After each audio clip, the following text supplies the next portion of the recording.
Как изобщо е възможно да се измери нещо толкова огромно и сложно, като икономиката на цяла държава? Помислете само. От сутрешното кафе, което си купуваме, до строежа на нов мост, всичко това е част от една гигантска, постоянно работеща машина. В следващите минути ще надникнем под капака на тази машина, за да видим как икономистите са измислили един единствен измерител, който се опитва да обхване всичко това – прославутия БВП. И знаете ли, този цитат на Гьоте пасва идеално тук. Защото икономическите показатели, за които ще говорим, не са просто някакви абстрактни числа в сухи таблици. Не, те са инструменти. Инструменти, които ни показват как се управлява светът ни и дали се справяме добре. Добре, да започваме да сглобяваме пъзела. За да разберем как измерваме икономиката, нека първо си я представим точно така, като една огромна машина. Машина, в която пари и стоки се движат в един непрекъснат цикъл между няколко ключови играчи. Ето я и нея, нашата машина. Тази диаграма на кръговия поток ще бъде нещо като нашата карта. Да, на пръв поглед може да изглежда малко плашещо, но спокойно, ще я разглобим парче по парче. Хайде да започнем с двата основни стълба на всяка една икономика. Така, от едната страна имаме домакинствата. Това сме всички ние. Ние предлагаме своя труд и в замяна получаваме доходи. После с тези доходи отиваме на пазара и купуваме стоки и услуги. Това икономистите наричат потребление. От другата страна, разбира се, е бизнес секторът. Всички фирми. Те ни наемат, за да произвеждат стоките, които после ние купуваме. Така се затваря един прост елементарен кръг. Нашите разходи стават техни приходи, а техните разходи за заплати стават наши доходи. Естествено, това е само основата. Истинската икономика, както се досещате, е доста по-сложна. Така че нека започнем да добавяме и останалите ключови играчи, за да направим картината пълна и реалистична. Хората обикновенно не изхарчват целия си доход. Една част от него спестяват. И точно тук се намесват финансовите пазари, банките, фондовите борси и всички тези институции. Тяхната работа е да вземат тези спестявания, които на практика изтичат от основния кръг, и да ги върнат обратно в играта. Как? Ами като заеми за бизнеса, които се превръщат в инвестиции, например за нови машини, фабрики или технологии. Да се върнем пак на диаграмата. Виждате ли как спестяванията са като едно изтичане на пари от потока между домакинствата и фирмите? Финансовите пазари обаче ги събират и ги инжектират обратно под формата на инвестиции. Така парите продължават да се въртят. Стигаме и до следващият голям играч – държавата или правителството. Нейната роля е малко като на икономически регулировчик. Държавата събира данъци и от домакинствата, и от бизнеса, а то се прави и така наречените държавни покупки. Харчи пари за пътища, училища, отбрана и така нататък. Тези покупки ще бележим с G.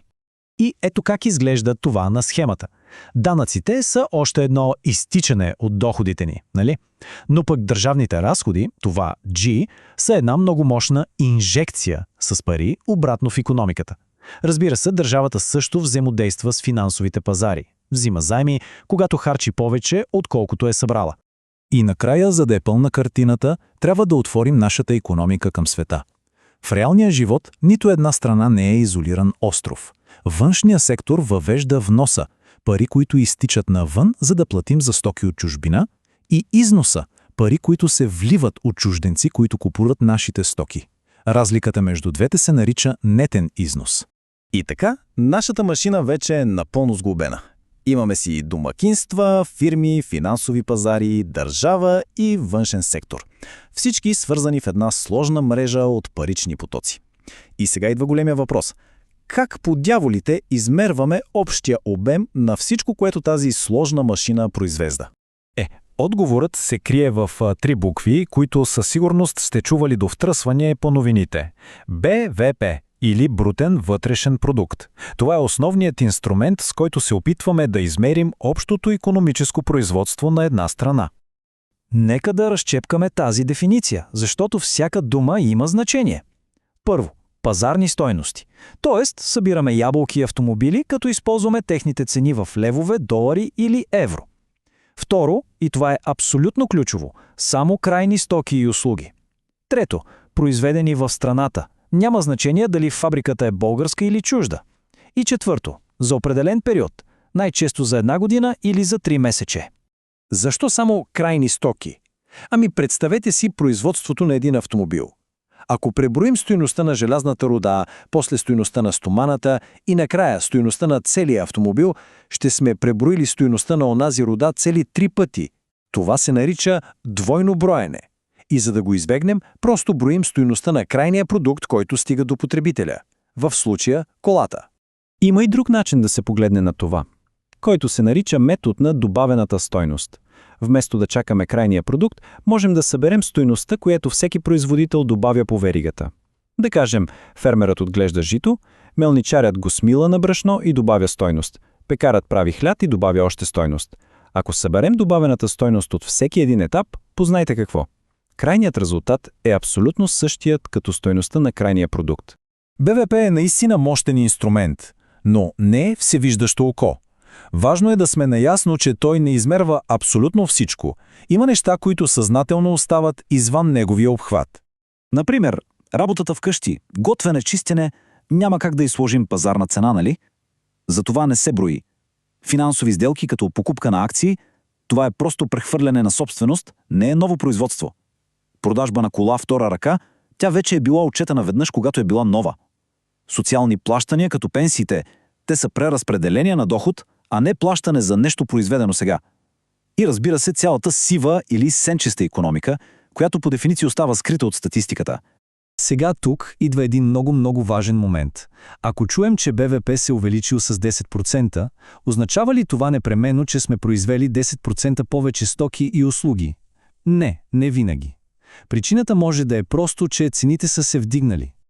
Точно тук е разликата между номинален и реален БВП.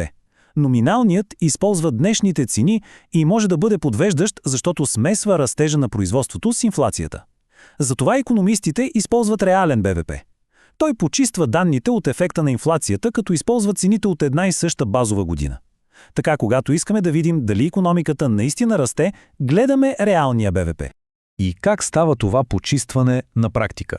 Не е магия, а проста математика. Взима се номиналният БВП и се разделя на така наречения ценови индекс или дефлатор. Този процес ни позволява да сравняваме ябълки с ябълки през годините, без да се притесняваме от изкривяването, което инфлацията причинява. И така стигнахме до, може би, най-важният философски въпрос. БВП измерва производството, размера на икономиката. Но дали един по-голям БВП автоматично означава по-добър живот и по-голямо благосъстояние за всички в обществото? Отговорът, за съжаление или не, е не непременно. БВП е като мълчалив счетоводител. Той не казва нищо за това, как е разпределен доходът в обществото.